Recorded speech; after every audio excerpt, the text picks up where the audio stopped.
Okay, guys. So, due to some internet disruption, I had to end the first lecture. So, this is the second part, जो previous lecture का ही continuation है। तो मैं आपको बता रहा था कि एक दफ़ा ऐसा हुआ था कि एक जो लेडी थी, उन्होंने एक बड़े ही फेमस कंपनी को सू किया था on some data breach kind of thing, कि उनका डेटा वगैरह ब्रीच हो गया था, पर्सनल डेटा। तो वो केस 13 इयर्स चला था, एंड 13 इयर्स के बाद that lady got around $1.6 billion in damages from that company, right. So जो इंग्लिश लीगल सिस्टम है उसमें कंज्यूमर राइट्स को बहुत ज्यादा प्रेफरेंस दी जाती है, राइट। तो अब देखें, समझाने का मकसद ये है कि अगर इस तरीके का केस आज हो जाता है जहां एक मैन्युफैक्चरर की नेग्लिजेंस की वजह से आपके जो कंज्यूमर है उसको कोई नुकसान उठाना पड़ रहा है, तो इस केस का जो रेशियो डेसिंडाई है, इस केस का जो लॉ और रीजन है वही, या इस केस का जो डिसीजन था वही आपका इम्प्लीमेंट कर दिया जाएगा, राइट। आई होप सो यहाँ तक आप लोग को बात समझ में आ गई होगी। इसके बाद जो है हम फर्दर जो है वो बात करते हैं। अच्छा, मैंने आपको ये भी बता दिया कि कब बाइंडिंग प्रेसिडेंट होगा, कब नॉन बाइंडिंग, या कब परसुएसिव प्रेसिडेंट होगा। अब हम जरा बात कर लेते हैं कि एडवांटेजेस और डिसएडवांटेजेस क्या हैं जुडिशियल प्रेसिडेंट के।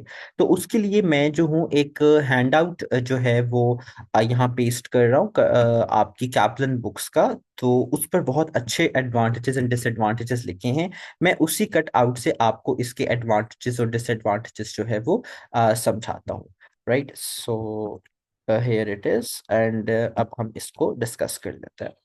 एडवांटेजेस और and disadvantages of judicial president की अगर हम बात करें, तो सबसे पहले एडवांटेजेस की अगर हम बात करते हैं, तो reaching decisions as a result of doctrine of precedent make the system consistent, it become easier to predict the result of litigation.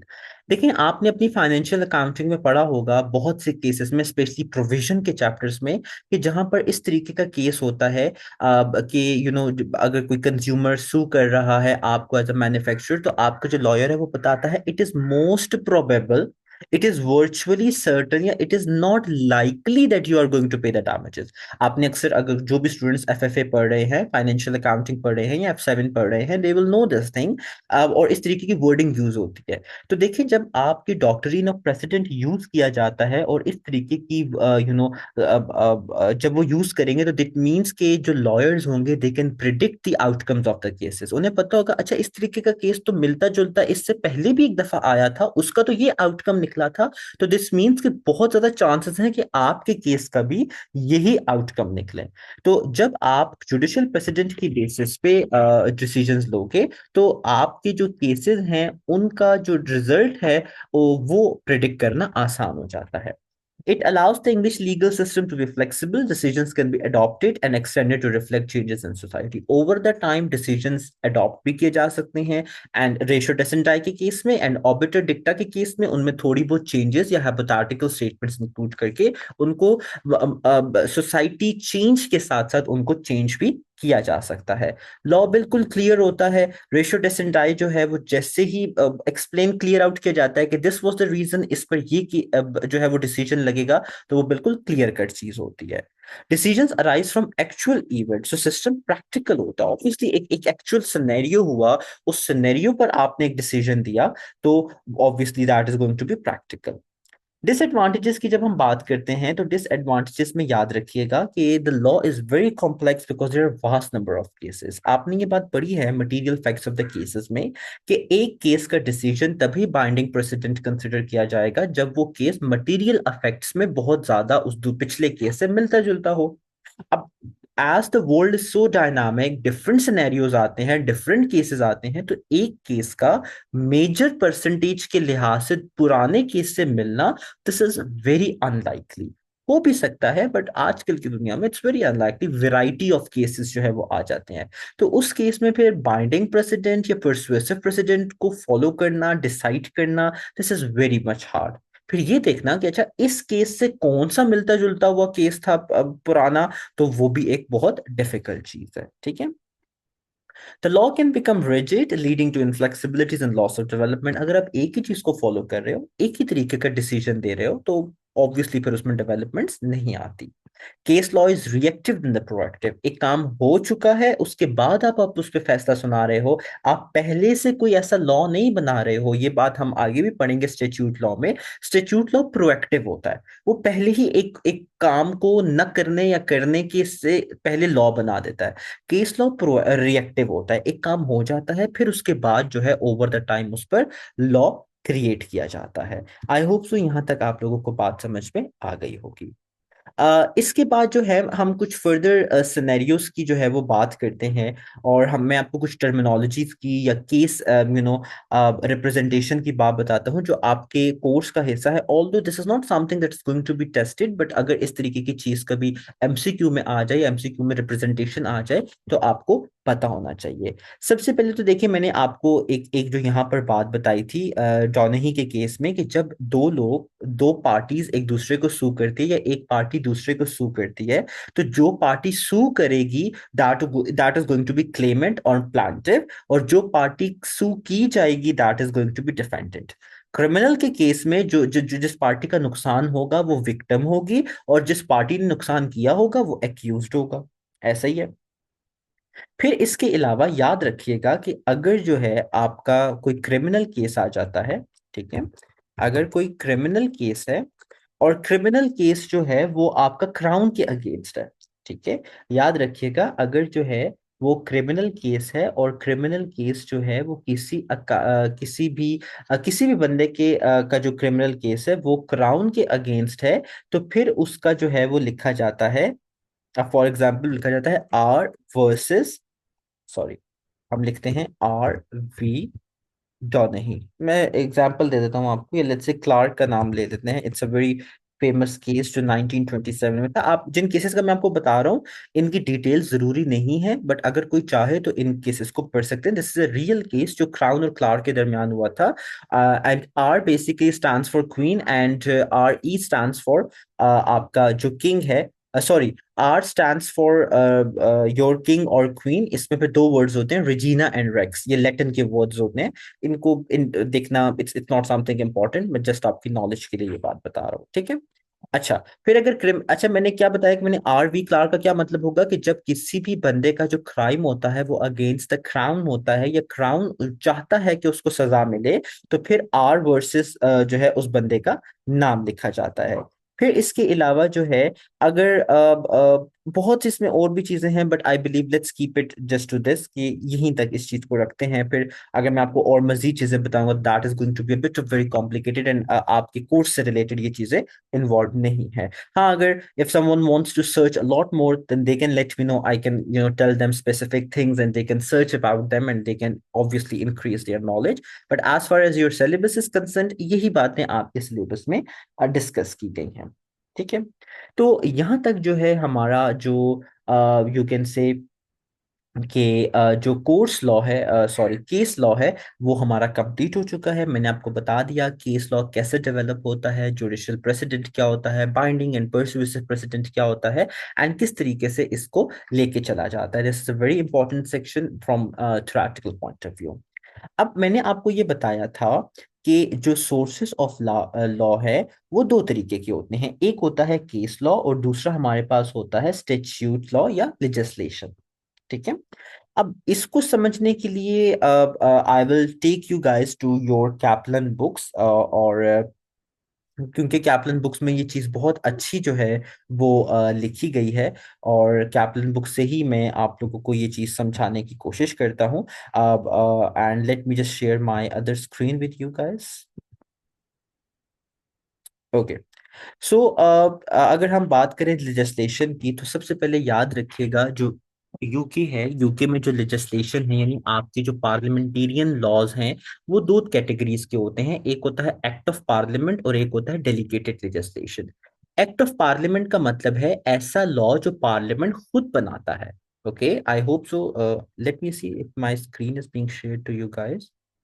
Okay, yes, my screen is being shared. Okay, so I was telling you guys कि जब हम legislation या statute law की बात करते हैं तो ये लॉ दो तरीके का होता है। एक होता है एक्ट ऑफ पार्लियामेंट, एक होता है डेलीगेटेड लेजिस्लेशन। ठीक है, आप चीजों को याद करने की बजाय उनको समझें तो ये ऑटोमेटिकली याद हो जाएगा। आपने रट्टा नहीं लगाना, आपने एक चीज को समझना है। ठीक है, मैं I will try to make it as easy as possible, but still कुछ चीजें होंगी जो आपको थोड़ी बोरिंग लगेगी या थोड़ा ओवर बर्डन जरूर लगेगा आपको, बट आप टेंशन नहीं लेना। पहला चैप्टर है, इसमें बहुत सी चीजें हैं जो मैंने आपको समझानी है, और अगर आप ये अभी समझ लेंगे तो फिर आपको बाकी आने वाले चैप्टर्स में बहुत आसानी हो जाएगी। Trust me guys. Okay, so do not get bored, be with me, and if you guys have any question तो आप मुझे बाद में बता सकते हैं। ठीक है, तो लेजिस्लेशन या जो स्टैट्यूट लॉ होता है वो दो हिस्सों में होता है, दो पार्ट्स का होता है। एक्ट ऑफ पार्लियामेंट, जो पार्लियामेंट खुद एक लॉ बनाता है, और डेलीगेटेड लेजिस्लेशन जो पार्लियामेंट के बिहाफ पे कुछ लोग बनाते हैं। हम इस बारे में बात करेंगे। एक्ट ऑफ पार्लियामेंट की जब हम बात करते हैं तो आपको ये पता होना चाहिए, जिस तरह पाकिस्तान के पार्लियामेंट के दो हिस्से होते हैं, हमारे फेडरल कैबिनेट, या sorry not cabinet, I guess federal assembly हमारी होती है। I am not sure, I am so bad in politics और दिस काइंड ऑफ थिंग। और एक हमारा सेनेट होता है। यस, आई रिमेम्बर, एक पार्लियामेंट होता है, एक सेनेट होता है। पार्लियामेंट लोअर हाउस होता है, सेनेट अपर हाउस होता है, राइट। इसी तरीके से जो यूके है उसमें भी पार्लियामेंट के तीन हिस्से होते हैं। एक हाउस ऑफ कॉमन्स है, एक हाउस ऑफ लॉर्ड्स है, और एक मोनार्क होता है हमारे पास। ठीक है, मैं आपको जल्दी से क्विक एक डेफिनेशन इन सब की बता देता हूँ, ताकि आपको ये पता चल जाए कि हाउस ऑफ कॉमन्स क्या होते हैं, हाउस ऑफ लॉर्ड्स क्या होता है, और हाउस और मोनार्क क्या होता है। अगर हम हाउस ऑफ कॉमन की बात करें तो हाउस ऑफ कॉमन जो है वो पार्लियामेंट का लोअर हाउस होता है यूके में। और हाउस ऑफ कॉमन्स जो है वो बेसिकली आपके वो लोग होते हैं जो हमें आप यूं कह लो कि जो वोटिंग होती है ना, वोटिंग के थ्रू जो है वो आपके आते हैं। ठीक है, हाउस ऑफ कॉमन में ऑलमोस्ट आप याद अगर किसी ने रखना है तो 650 मेंबर्स होते हैं, जिनको मेंबर्स ऑफ पार्लियामेंट या एमपीस का नाम दिया जाता है। ठीक है, आई होप सो यहां तक बात समझ में आ गई होगी। ठीक है, मैं एक दफा दोबारा रिपीट कर देता हूँ। आपकी बुक में इतना डिटेल में नहीं लिखा हुआ, but you guys need to understand कि हाउस ऑफ कॉमन्स जो हैं वो क्या होते हैं। House of Common UK parliament का लोअर लेवल है, जिसमें 650 लोग होते हैं, और इनको हम कहते हैं members of parliament, MPs, and they are elected people. इनको हम लोग, या इनको जो आपकी डेमोक्रेसी है यूके की, वो इलेक्ट करती है। ठीक है, आई होप सो यहां तक आपको बात समझ में आ गई होगी। अब हाउस ऑफ कॉमन के बाद उनसे ऊपर होते हैं House of Lords. House of Lords जो है वो यूके पार्लियामेंट का एक और सेक्शन होता है, और ये एक इंडिपेंडेंट बॉडी होती है जो कि गवर्नमेंट लॉज बनाने के काम आती है या गवर्नमेंट को चलाने के काम आती है। ठीक है, याद रखिएगा कि जो हाउस ऑफ जो लॉर्ड होता है उसमें बेसिकली आपके ऐसे लोग मौजूद होते हैं जो हाउस ऑफ कॉमन्स को गवर्न करते हैं। मतलब मैं आपको ये कह रहा हूं कि हाउस ऑफ कॉमन्स क्योंकि लोअर लेवल हो गया, उसके ऊपर आपके आ जाते हैं हाउस ऑफ लॉर्ड्स। तो जो आपके हाउस ऑफ लॉर्ड्स होते हैं वो आपके हाउस ऑफ कॉमन को गवर्न करते हैं। ठीक है, अब हाउस ऑफ जो लॉर्ड्स होते हैं, बिल को एग्जामिन करना, अब लॉ पास करना, गवर्नमेंट को रेगुलेट करना, ये तमाम जो चीजें हैं वो आपके हाउस ऑफ लॉर्ड में करते हैं। ठीक है, आई होप सो यहाँ तक बात समझ में आ गई होगी। अब हाउस ऑफ लॉर्ड की बाद अगर मैं आपको बात बताऊं तो हाउस ऑफ लॉर्ड के बाद जो है हमारे पास आ जाता है मोनार्क। मोनार्क का मतलब आपको पता होगा, आपका किंग या क्वीन जो है वो यूके का अभी आजकल किंग चार्ल्स है, किंग चार्ल्स थ्री, तो वो आपके मोनार्क है जिसमें रॉयल फैमिली को कंसिडर किया जाता है। ठीक है, आई होप सो यहाँ तक बात समझ में आ गई होगी आपकी। तो हाउस ऑफ लॉर्ड्स जो है वो हो गया, हाउस ऑफ कॉमन्स हो गया, और मोनार्क भी हमारे पास जो है वो हो गया। याद रखिएगा, मैं एक बात बताना भूल गया कि हाउस ऑफ लॉर्ड्स में ऑलमोस्ट जो है वो 800 लोग होते हैं जो हाउस ऑफ लॉर्ड का जो है वो काम जो है वो संभालते हैं। हाउस ऑफ कॉमन्स में 650 हैं, हाउस ऑफ लॉर्ड में 800 लोग हैं जो sorry house yes house of Lord में अराउंड 800 लोग हैं जो ये काम संभालेंगे। ठीक है। सो इसको इतना ही रखते हैं, इससे ज्यादा और इसमें कुछ खास बातें हैं नहीं। अब आपको समझ में आ गया होगा कि यूके की पार्लियामेंट के तीन पोर्शन हैं। Now, in order to become an act of parliament, a bill must go through the following stages in both houses. अब अगर आपने यूके में एक लॉ पास करवाना है तो वो लॉ पहले in the form of bills होगा। ठीक है। सबसे पहले जो है वो बिल हाउस ऑफ कॉमन्स में प्रपोज किया जाएगा, फिर हाउस ऑफ लॉर्ड में जाएगा, और हाउस ऑफ लॉर्ड के बाद मोनार्क उस पर स्टैम्प करेगा, उसको अप्रूव करेगा, तब वो लॉ आपका कंसिडर हो जाएगा। ठीक है। अब हाउस ऑफ कॉमन्स में या हाउस ऑफ लॉर्ड में ये 5 स्टेप अप्रोच होती है किसी भी बिल की, ये आपको याद रखनी पड़ेगी। फर्स्ट रीडिंग का मतलब होता है कि वो बिल क्या है और किसने प्रपोज किया है, इस बारे में बताया जाता है। सेकेंड रीडिंग में उस बिल पर डिबेट की जाती है, ठीक है, और उसके फॉर और उसके अगेंस्ट, यानी उसके हक में और उसके खिलाफ जो है वो वोटिंग की जाती है।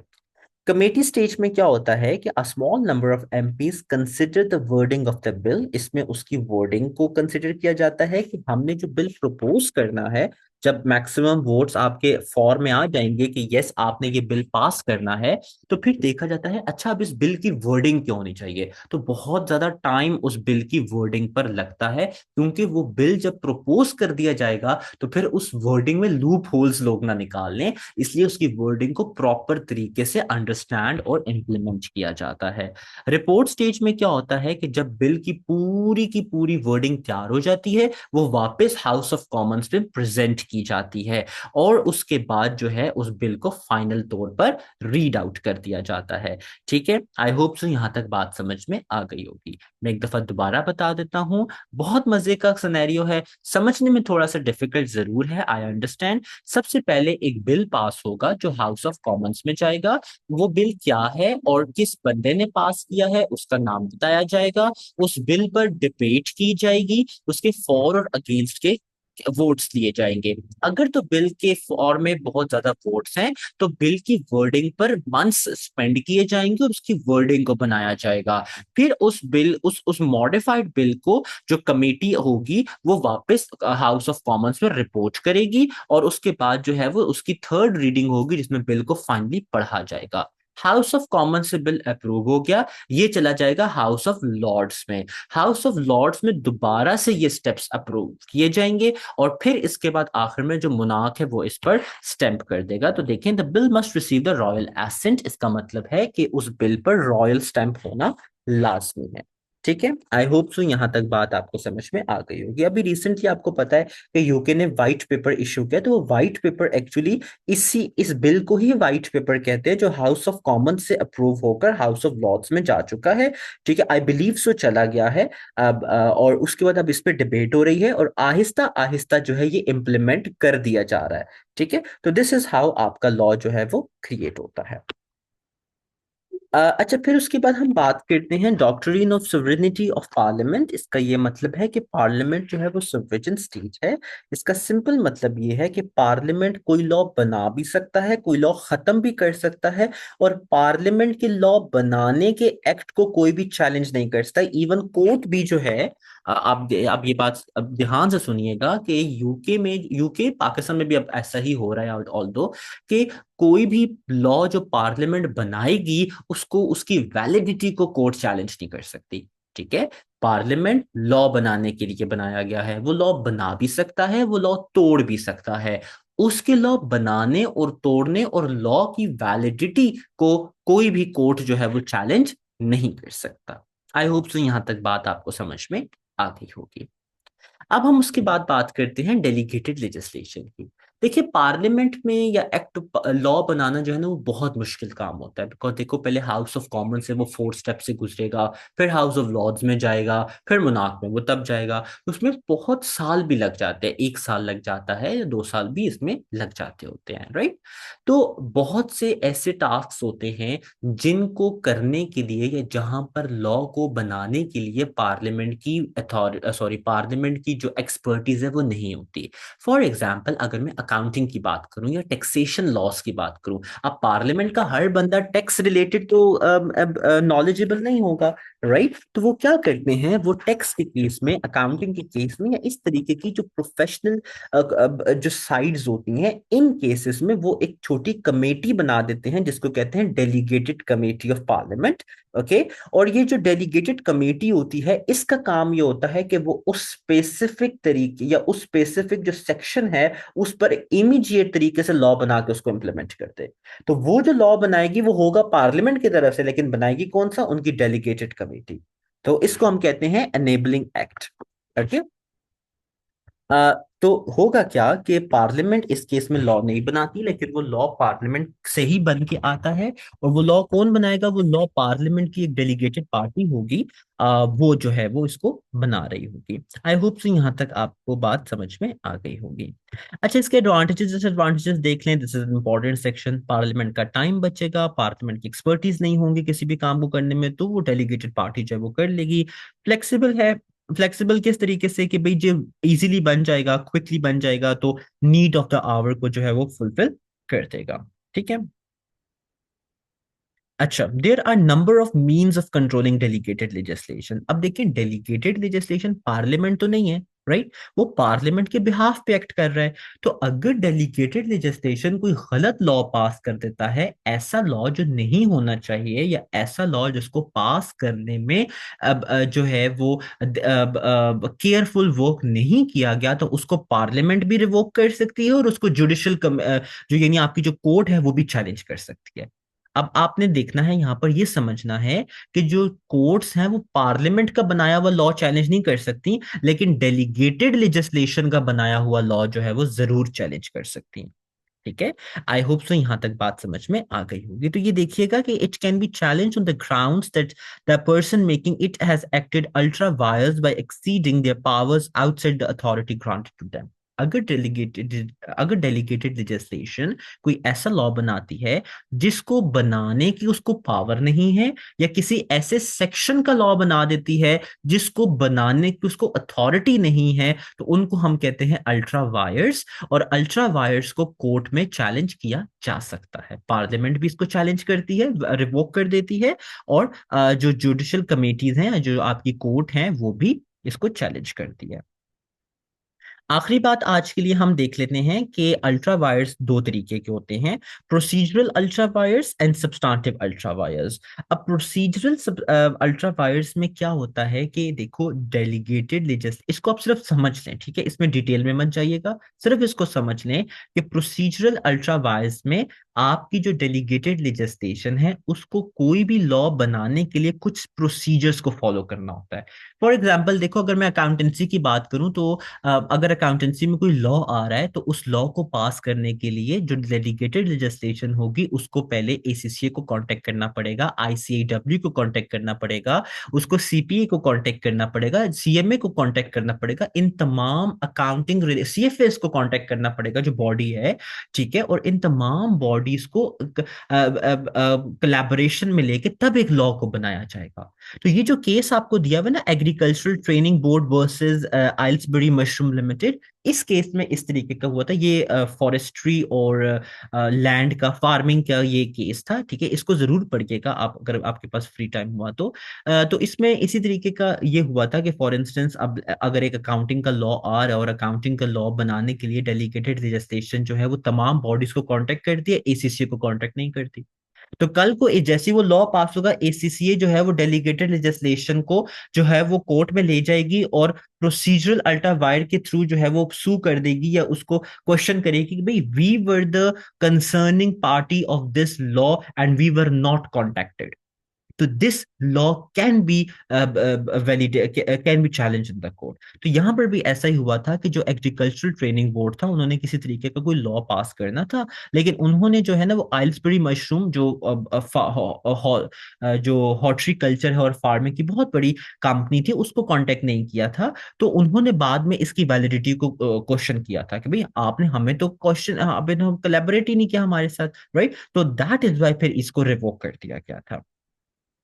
इसी तरीके से सब्सटेंटिव अल्ट्रा वायर्स में क्या होता है, सब्सटेंटिव अल्ट्रा वायर में आप एक ऐसा डिसीजन ले लेते हो जो बहुत वेग होता है या जो बहुत ब्रॉड होता है, यानी आप स्पेसिफिक लॉ नहीं बनाते, आप एक ऐसा लॉ बना देते हो जिसके बहुत से मतलब निकल आते हैं। तो इसी तरीके का लॉ जो है वो स्ट्रिकलैंड वर्सेस हेज बोरो काउंसिल की वजह से हुआ था, कि बोरो काउंसिल ने जो है वो एक लॉ बना दिया था कि हुआ कुछ यूं था, मैं आपको समराइज करके बताता हूँ, कि एक ना सॉन्ग की शूटिंग चल रही थी एक प्राइवेट जगह पर, और वो थोड़ा सा ऑब्सीन सीन्स जो है उसमें शूट हो रहे थे। तो उन्होंने जो है ना ये रिस्ट्रिक्ट कर दिया था बोरो काउंसिल ने, और फिर डेलीगेटेड लेजिस्लेशन ने जो है वो ये लॉ पास किया था कि आप इस तरीके का कोई भी सीन जो है वो नहीं जो है वो शूट कर सकते। तो जो स्ट्रिक्ट लैंड था जहां पर ये सब हो रहा था, जिसकी लैंड पे हो रहा था, तो उसने उसको चैलेंज किया था कि they can not restrict us from doing anything on our private land, क्योंकि ये मेरी प्राइवेट लैंड है, इस पर मैं जो चाहूं कर सकता हूं, इस पर मुझे कोई लॉ जो है वो नहीं बाउंड कर सकता। तो यहां पर भी इसकी वैलिडिटी को चैलेंज कर दिया गया था। राइट, आप इन दोनों केसेस को इफ यू गाइस वांट आप इनको जरूर पढ़िएगा, इफ डू नॉट वांट मैंने आपको थोड़ा बहुत एक्सप्लेन कर दिया, that is all what you need to do. तो याद रखिएगा कि स्टेच्यूट लॉ में अगर मैं आपको वापस जो है अपनी एक्सेल की तरफ लेके जाऊं, तो मैं थोड़ा सा यहाँ पर जो है वो लिख लेता हूँ कि पार्लियामेंट में लॉ जो है वो दो तरीके से बनेगा। एक बनेगा एक्ट ऑफ पार्लियामेंट के जरिए, और दूसरा कैसे बनेगा, delegated legislation. Act of parliament के लिए आपको पता होना चाहिए पार्लियामेंट के तीन पोर्शन है, house of Commons, house of Lord and monarch. फिर उन स्टेप्स को आपने फॉलो करना है। डेलीगेटेड लेजिस्लेशन पार्लियामेंट की लेजिस्लेटेड बॉडी है जो स्पेसिफिक सेक्शंस में लॉ को बनाती है। ठीक है, और डेलीगेटेड लेजिस्लेशन के बनाए हुए लॉज को कोर्ट में चैलेंज किया जा सकता है, बट नॉट पार्लियामेंट। ठीक है, तो यहां तक आपने जो है ये बातें याद रखनी होगी। आई होप सो यहां तक आप लोगों को बात समझ में आ गई होगी। इसके बाद जो है we are left with just a small thing. I will see if that is something important, तो हम उसको अभी ही कवर करेंगे, छोटा सा एक सेक्शन है। इफ नॉट तो हम उसको जो रेलिवेंट लॉ है उसका जो हम बाद में पढ़ेंगे उसके साथ हम इसको कवर अप करेंगे। तो I will look into that and let's see कि हमारा नेक्स्ट लेक्चर जो है either we will start the next chapter और we will just wind up this lecture sorry this chapter. So this was all in this lecture. I know it was bit of complicated lecture, but इसको आप जरूर जो है वो detail में सुनिएगा, और इसमें बहुत सी चीजें मैंने ऐसे बताई हैं जो एग्जाम पॉइंट ऑफ व्यू से इंपॉर्टेंट है, और आपके डायरेक्ट एमसीक्यूज इस सेक्शन से आ सकते हैं। Right, so make sure to listen this lecture fully carefully, और if you guys have any concerns, any questions, you guys can ask me, and I will be more than happy to assist you guys. So thank you so much, see you in the next lecture, take care, goodbye.